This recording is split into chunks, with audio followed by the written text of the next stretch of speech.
날마다 솟는 샘물과 함께하는 오늘의 큐티 시간입니다. 6월 24일 수요일, 오늘의 말씀은 신명기 5장 16절로 21절의 말씀입니다. 너는 네 하나님 여호와께서 명령한 대로 네 부모를 공경하라. 그리하면 네 하나님 여호와가 네게 준 땅에서 네 생명이 길고 복을 누리리라. 살인하지 말지니라. 간음하지 말지니라. 도둑질하지 말지니라. 네 이웃에 대하여 거짓 증거하지 말지니라. 네 이웃의 아내를 탐내지 말지니라. 네 이웃의 집이나 그의 밭이나 그의 남종이나 그의 여종이나 그의 소나 그의 나귀나 네 이웃의 모든 소유를 탐내지 말지니라. 새로운 아침입니다. 엘샤다이, 하나님은 전능하신 분이십니다. 오늘은 십계명 5계명부터 10계명까지의 말씀을 함께 살펴보시겠습니다. 먼저 신명기 4장 13절 말씀을 찾아서 읽겠습니다. 여호와께서 그의 언약을 너희에게 반포하시고 너희에게 지키라 명령하셨으니 곧 십계명이며 두 돌판에 친히 쓰신 것이라고 했습니다. 이 말씀을 보면 계명은 10가지였고 두 돌판에 하나님께서 친히 쓰셨다고 기록했습니다. 여기서 두 가지만 짚어보고 5계명부터 하나하나 살펴보겠습니다. 먼저 십계명을 두 돌판에 쓰셨다고 했는데 십계명 내용이 두 돌판에 어떻게 쓰여져 있었을까요?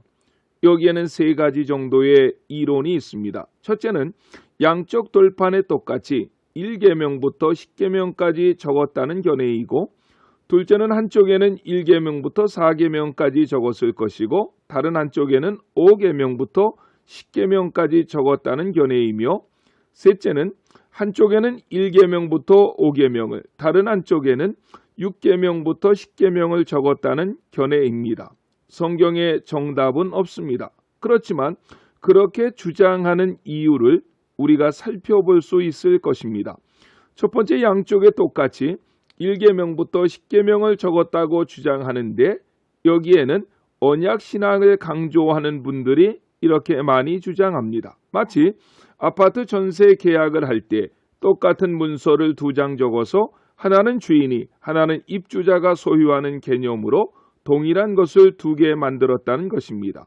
두 번째로는 대부분의 많은 교회들이 주장하지요. 한쪽 돌판에는 천륜계명인 1계명부터 4계명을, 다른 돌판에는 일륜계명인 5계명부터 10계명을 적었다는 것입니다. 세 번째 견해는 유대인들의 주장으로 한 돌판에는 1계명부터 5계명까지, 다른 한 돌판에는 6계명부터 10계명까지를 적었다는 것입니다. 그 이유는 유대인들도 우리처럼 천륜계명, 일륜계명으로 10계명을 구분하는데 5계명인 내 부모를 공경하라는 계명을 일륜계명에 넣지 않고 천륜계명에 넣었습니다. 이유는 내 부모를 공경하라는 것은 부모와 나 사이의 관계이기 이전에 나와 하나님 사이의 관계라는 것입니다. 그러면서 설명합니다. 하나님은 생명의 주인이십니다. 생명의 창조자이신 하나님께서 부모님을 통해서 우리를 이 땅에 살게 하셨습니다. 따라서 부모님은 하나님의 창조사역의 동역자라는 것이고, 그러기에 하나님께서는 하나님의 영광의 일부를 부모와 공유하시는 것이고, 자녀들이 부모에게 순종하고 공경하는 것을 하나님께 영광 돌리는 것의 일부로 여기셨다는 것입니다. 존 스타트 목사님은 이런 유대인의 관점은 참으로 옳은 것이라고 말했습니다. 두 돌판에 어떻게 십계명이 쓰였을까 하는 것에 대한 다양한 이론들이었고, 두 번째로는 십계명의 순서가 없다는 것입니다. 오늘 우리가 읽은 본문에서도 첫째, 둘째 하는 순서가 없습니다. 10가지를 주셨다는 것만 말씀하고 있지, 거기에 첫 번째, 두 번째 계명이 무엇인지를 구체적으로 말하고 있지 않습니다. 그러다 보니 천주교와 개신교의 십계명이 다릅니다. 천주교는 1, 2계명을 묶어서 1계명으로 보았고 9계명을 남의 아내를 탐내지 말라. 10계명을 남의 재물을 탐내지 말라고 했습니다. 여기에 대해 천주교가 마리아상을 비롯한 많은 성인들의 성상을 만들기에 2계명의 의미를 약화시켜 놓으려고 1계명과 2계명을 묶어서 한 계명으로 만들었다고 주장하기도 합니다. 분명한 것은 성경 자체에서 계명을 구분하지 않았다는 사실입니다. 이제 16절부터 5계명의 말씀을 강론하려고 합니다. 5계명은 내 부모를 공경하라는 것입니다. 개인적으로는 5계명은 유대인들이 천륜계명, 일륜계명으로 10계명을 나눌 때 5계명을 천륜계명으로 넣은 것처럼 매우 소중하다고 봅니다. 에베소 6장 1절로 3절에서 사도 바울은 5계명을 재해석합니다.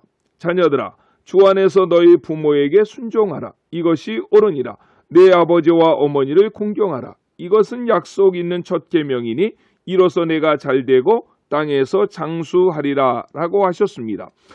에베소서 6장 2절에서 이것은 약속이 있는 첫 계명이라고 하셨습니다. 약속 있는 첫 계명이란 말의 원어의 뜻은 약속 있는 유일한 계명이라는 말입니다. 10계명을 보면 다른 모든 계명은 명령만 했습니다. 하라 혹은 하지 말라고 말입니다. 그런데 명령을 하고 약속을 준 계명은 유일합니다. 5계명입니다. 내 부모를 공경하라.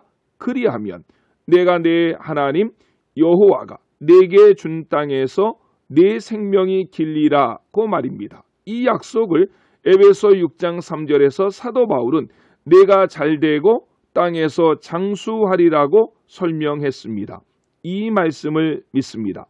6계명에 살인하지 말라라는 말씀은 노아 홍수 이후에 하나님께서 노아와 맺으신 언약 중에 이런 말씀이 있습니다. 창세기 9장 6절입니다.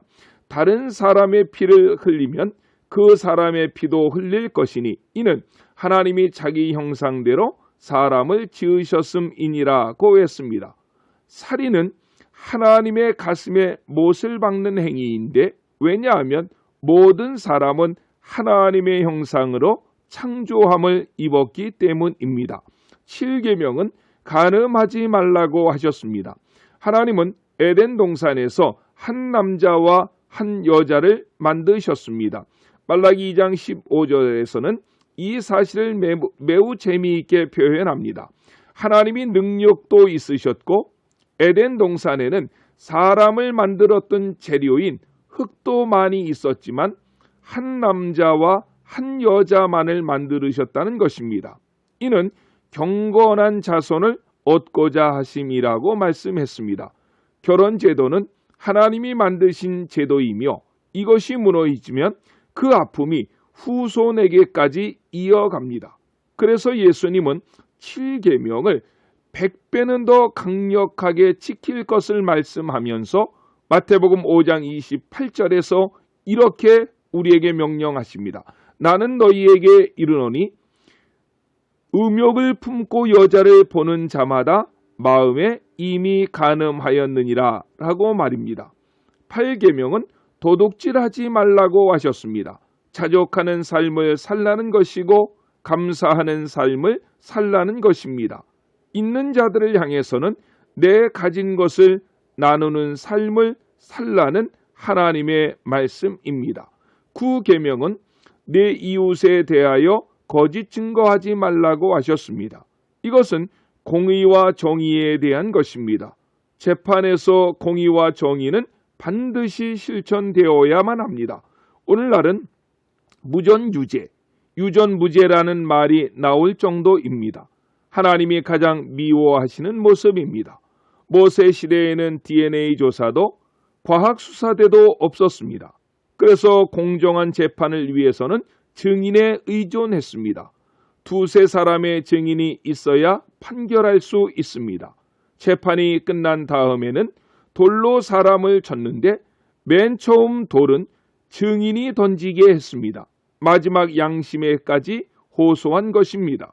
그러므로 증인이 거짓을 말했을 때는 그 사람의 핏값을 그가 받아야 한다는 것입니다.